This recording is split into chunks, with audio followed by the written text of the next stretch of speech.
اعوذ باللہ من الشیطان الرجیم بسم اللہ الرحمن الرحیم۔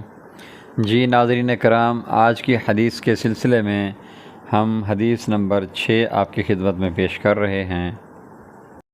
یہ حدیث مشکوٰۃ المصابیح کی حدیث نمبر 5843 ہے۔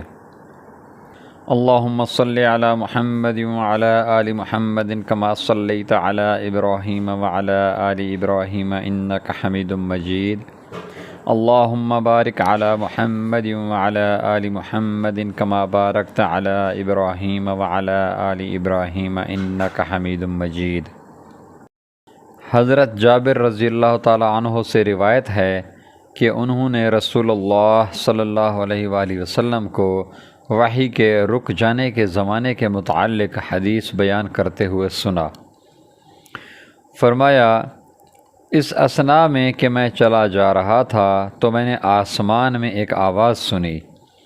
میں نے اپنی نظر اٹھائی تو میں نے دیکھا کہ وہی فرشتہ جو غار حرا میں میرے پاس آیا تھا آسمان اور زمین کے درمیان ایک کرسی پر بیٹھا ہوا ہے۔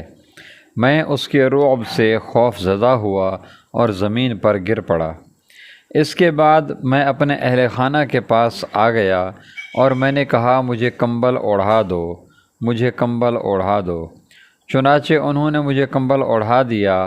پھر اللہ تعالیٰ نے یہ آیت نازل فرمائی، کمبل اوڑھ کر لیٹنے والے اٹھ جائیں اور لوگوں کو عذاب الہی سے ڈرائیں، اپنے رب کی بڑائی بیان کریں، اپنے کپڑوں کو صاف ستھرا رکھیں اور گندگی سے دور رہیں۔ پھر وہی تیزی کے ساتھ پے در پے آنے لگی۔ متفق علیہ۔ مشکوٰۃ المصابیح 5843۔ نبی کریم صلی اللہ علیہ وآلہ وسلم کی بعثت اور نزول وحی کا بیان۔ صدق اللہ العظیم۔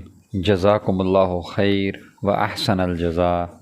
ناظرین کرام، اگر آپ نے ہمارے چینل کو ابھی تک سبسکرائب نہیں کیا تو ہمارے چینل کو سبسکرائب کریں اور ہماری ویڈیوز کو لائک کریں، کمنٹس کریں اور اپنے دوستوں سے شیئر کریں۔ جزاک اللہ خیر و احسن الجزاء۔